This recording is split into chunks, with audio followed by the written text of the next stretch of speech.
games? 3 games, 3 road teams winning in this series. Along with Michelle Smallman, Chris Canty, Evan Cohen with you. Good morning, everybody. After a wild night last night at Madison Square Garden. I'm sure it's not a good morning for Nuno. I mean, him and all of the other Knicks fans got to be out there puckered right now because we thought that this was going to be a nice, clean sweep in terms of how this series would go. The Knicks got the first one on the road, got greedy, took game 2, took a stranglehold on this series. No team has ever come back in an NBA Finals after losing the first 2 games at home. And we thought coming back to the Garden in game 3, all of the energy, massive crowd, that the Knicks would ride the wave. And the young San Antonio Spurs had something different in mind. That was a wildly impressive performance from the young Spurs small. Totally. Wemby, 22 years old, Steph Castle, 21, Dylan Harper, 20. Those guys played with a maturity and a poise beyond their years, especially in the second half. Yeah, did the Spurs learn to close? Because if so, yikes for the Knicks. But first time since 93 that the road team won the first 3 games of the finals. That's obviously odd.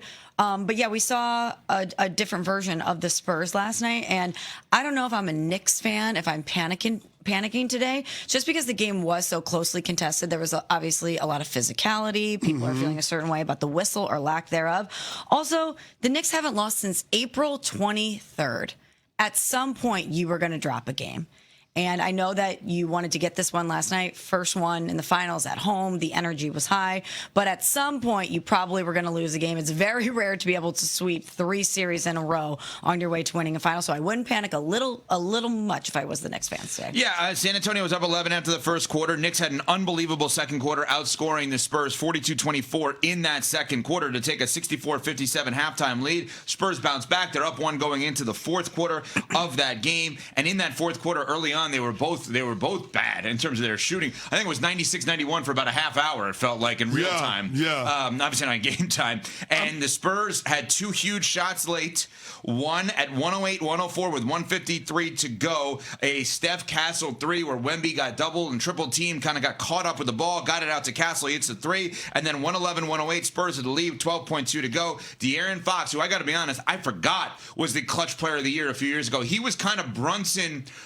Not as good, but he was the Brunson in the lefty. The Kings version of Jalen Brunson. Bad team, can he carry them? Yeah. Right? Like, he was that. You forget about that. You forget about that a little bit. Yeah. And obviously hit that mid-range shot to win the game, ultimately put it away for them at 115-111. I thought Wemby was great last night. Inside out, that's how he played, and you knew right off the bat, dunking the ball. His first 3 possessions, 2 dunks and a layup.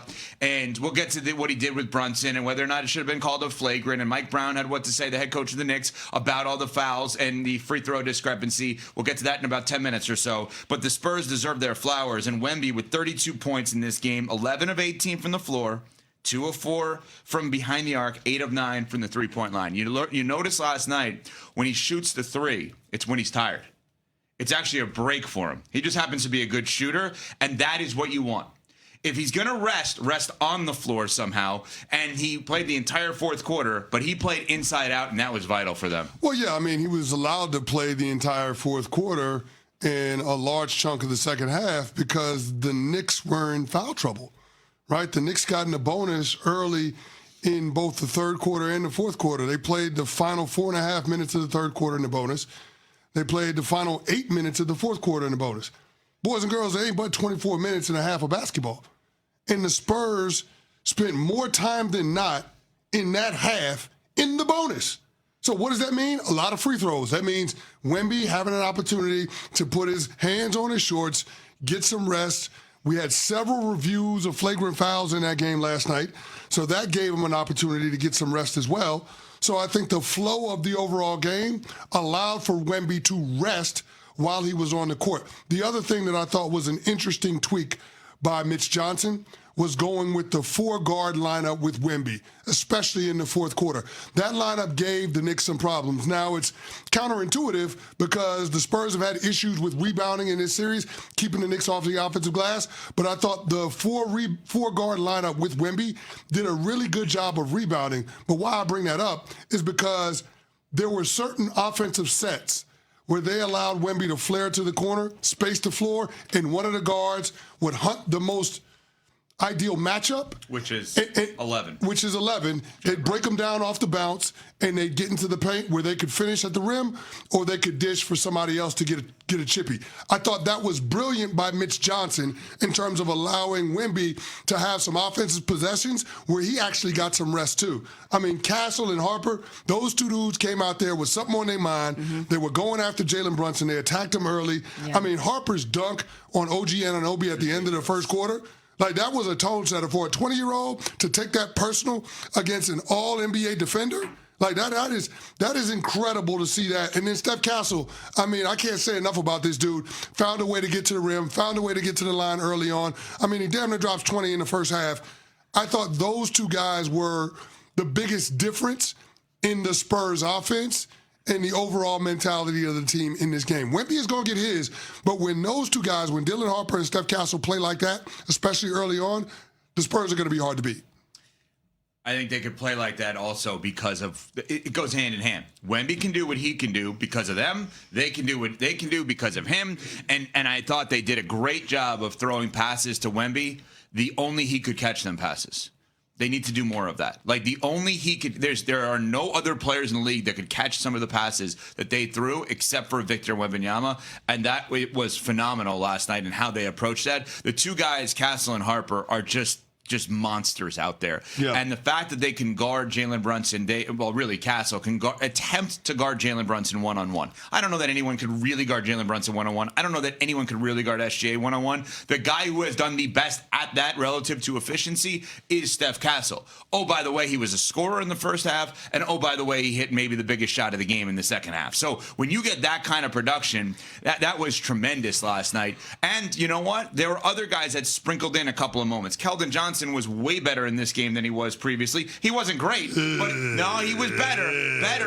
Cornette at least gave him a moment, and they're not great. I mean, it's really bad at times when Wemby is off the floor. They had a moment or two with Cornette, but I thought just the tempo and the tone was set early by giving Wemby the ball in the paint. That's it. Just start there and let it develop from there. I thought they were terrible in the second quarter in doing that. They did not do that. And they also have to be a little bit more conscious of, they have him as the screener, which means somebody else is coming off the ball. At times, they need someone to screen for him just to get to the block. Yes, I agree with that.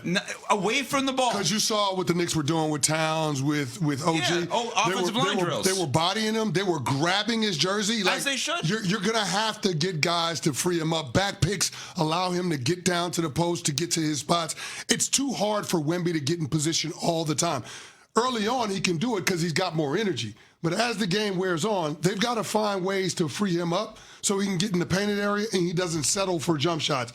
As we get into the third quarter, fourth quarter, second half, you started seeing him settle for more mid-range shots, more three-point shots. That's not the direction that this thing needs to go. Now, I thought overall, the mentality for the Spurs was to make sure we get into the paint, whether it's the guards being able to do it after you space the floor or whether it's dumping it down into Wemby. They never got too far away from that. And I think that was the difference in this matchup, in this game versus the first two games of this series. It felt like they got away from Wemby in the paint in games 1 and 2. They never really got too far away from it in this game. I'm glad you brought up the mentality of this team, too, because Wemby kept saying it after the first two games, and some of his teammates echoed that sentiment that we just have to play our game and we'll be fine. They didn't panic at all. And even post-game, when Wemby was talking to Lisa Salters and she said, how does this help your confidence heading into game 4? And he was like, it doesn't. We feel great about ourselves regardless of what's happening. But they got off to a really fast start and they set the tone and they played their version of Spurs basketball more last night than we've seen so far in this series. If you're going to define their version of Spurs basketball, that's what to you?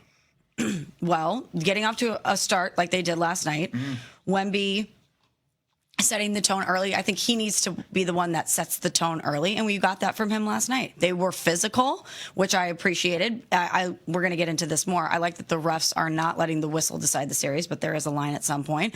But they went out there and said, we are going to impose ourselves on this team, and they did it.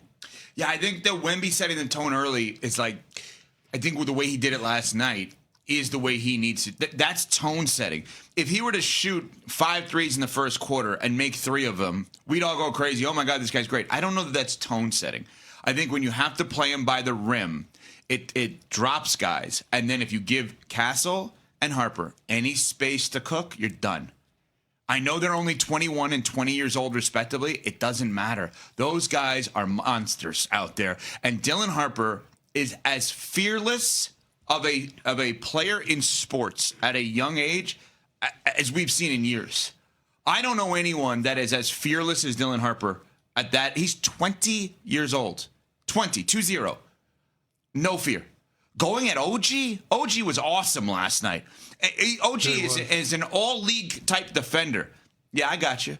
The two-hand hang in the air, wait for OG to clear while you're hanging in the air and then dunking on him? Are you kidding me? 20 years old?